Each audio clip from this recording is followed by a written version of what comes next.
Good morning. Isho മിശിഹായ്ക്ക് സ്തുതിയായിരിക്കട്ടെ. എല്ലാവർക്കും സുഖാണെന്ന് കരുതുന്നു. ദൈവം നിങ്ങളെ സമൃദ്ധമായിട്ട് അനുഗ്രഹിക്കട്ടെ. വളരെ സുന്ദരമായ മറ്റൊരു ദിവസം ദൈവം സമ്മാനമായി തന്നു. ഇന്നലെ പഠിച്ച വചനം നിങ്ങൾ ഓർക്കുന്നുണ്ടോ? ഹെബ്രായ ലേഖനം 11-ാം അധ്യായം അതിൻ്റെ 3-ാം വാക്യമായിരുന്നു. ദൈവത്തിൻ്റെ വചനത്താൽ, ആരുടെ? ദൈവത്തിൻ്റെ വചനത്താൽ ലോകം സൃഷ്ടിക്കപ്പെട്ടെന്നും കാണപ്പെടുന്നവ കാണപ്പെടാത്തവയിൽ നിന്നും ഉണ്ടായി എന്നും നാം അറിയുന്നു. ഇതായിരുന്നു ആ വചനം. കാണപ്പെടുന്നവ കാണപ്പെടാത്തവയിൽ നിന്നും ഉണ്ടായി എന്നുമായിരുന്നു ആ വചനം. നിങ്ങൾ ഓർക്കണം, പഠിക്കണം, വചനത്തിൽ ഉറച്ചു നിൽക്കണം, വചനത്തിൽ വിശ്വസിക്കണം, വചനത്താൽ നിറയണം. അതിൻ്റെ ഒരു അഭിഷേകം നമ്മുടെ ജീവിതത്തിൽ ഉറപ്പായിട്ടുണ്ടാകും, യാതൊരു സംശയമില്ല. പ്രിയപ്പെട്ടവരെ, ഇന്ന് സെപ്റ്റംബർ മാസം 13-ാം തീയതിയാണ്. എത്ര പെട്ടെന്നാണ് ഈ 13-ാം തീയതി എത്തിയതല്ലേ? അറിയുന്നില്ല. ഓരോ ദിവസം വളരെ ഫാസ്റ്റായിട്ട് പോകുന്നു. ഇന്നത്തെ കാലഘട്ടത്തിൽ നാം നേരിടുന്ന ഒരുപാട് പ്രശ്നങ്ങളുണ്ട്.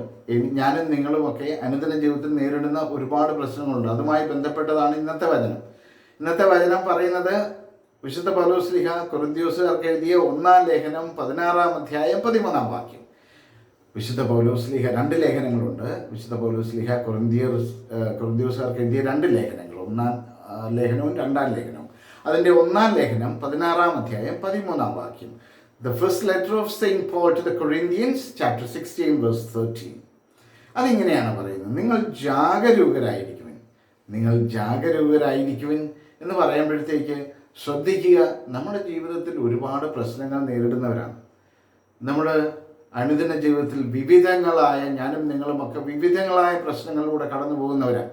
ഇവിടെയൊക്കെ തളർന്നു പോകാതെ ഉറച്ചു നിന്ന്, വിശ്വാസത്തിൽ ഉറച്ചു നിന്ന് ദൈവത്തോട് ചേർന്ന് നിന്നാൽ പ്രിയപ്പെട്ടവരെ, നമുക്കതിനെ തരണം ചെയ്യുവാനായിട്ട് സാധിക്കും. തീർച്ചയായിട്ടും ഇന്നത്തെ കാലഘട്ടത്തിൽ വിവിധങ്ങളായ പ്രശ്നങ്ങൾ, ഒരുപാട് പ്രശ്നങ്ങൾ നമ്മൾ പോലും അറിയാതെ നമ്മുടെ ജീവിതത്തിലേക്ക് പ്രശ്നങ്ങൾ ഇങ്ങനെ കയറി വരിക.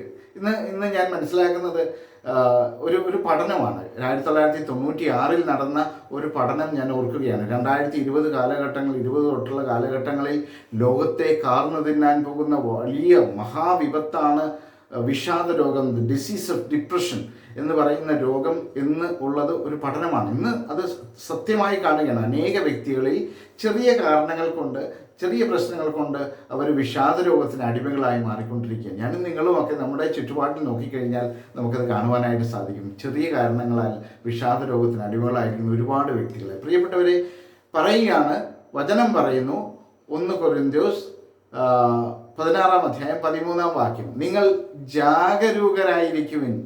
വചനം ഓർക്കുക, വളരെ ശക്തമായി ആഹ്വാനം ചെയ്യുന്ന ഒരു വചനമാണ്, നമ്മളെ ശക്തിപ്പെടുത്തുന്ന വചനമാണ്. നിങ്ങൾ ജാഗരൂകരായിരിക്കുവിൻ, വിശ്വാസത്തിൽ ഉറച്ചു നിൽക്കുവിൻ, പൗരുഷവും കരുത്തുമുള്ളവരായിരിക്കുവിൻ.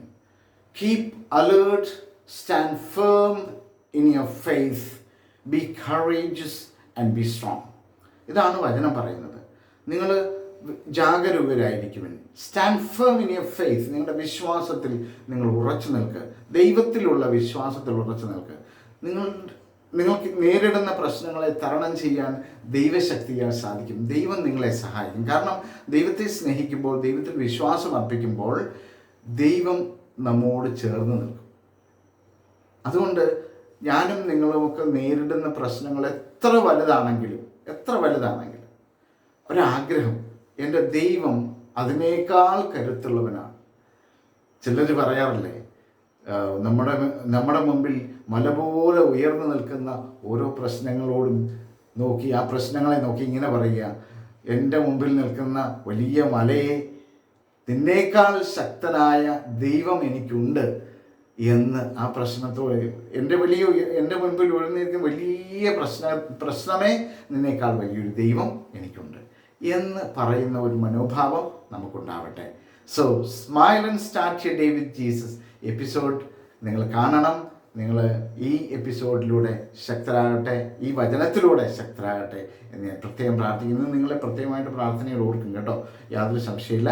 നിങ്ങൾക്ക് എൻ്റെ ഉറപ്പാണ്, നിങ്ങളെ പ്രാർത്ഥനയിൽ ഓർക്കും. ആമേൻ.